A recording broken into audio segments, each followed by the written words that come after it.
Il était midi à l'hôpital central de New York. Madame Léa, une infirmière suédoise, venait de quitter la salle de repos. Elle venait de finir une garde épuisante. Malgré la fatigue, son cœur était agité. Elle pensait à sa fille unique.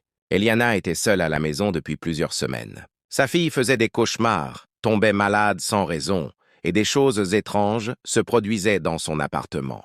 Mais ce jour-là, précisément à midi, Léa ressentit une oppression soudaine dans sa poitrine.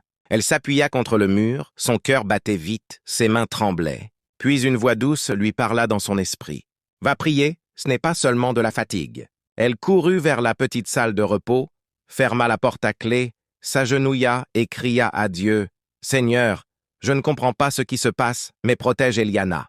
Détruis toutes les œuvres cachées contre elle. » Au même moment, dans un appartement à Brooklyn, 3 femmes vêtues de blanc étaient rassemblées autour d'un bassin rempli d'eau noire. Elles murmuraient le nom d'Eliana en jetant des poudres, répétant qu'elle tomberait malade, qu'elle perdrait la raison, qu'elle ne grandirait jamais.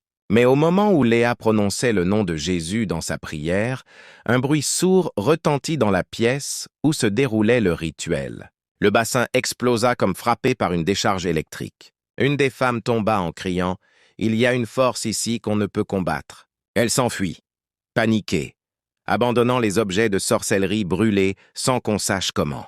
Le même soir, Eliana appela sa mère en pleurant. « Maman, je me sens libre. » C'est comme si un poids avait quitté mon corps. Léa pleura aussi, car elle savait que Dieu avait combattu pour sa fille à midi.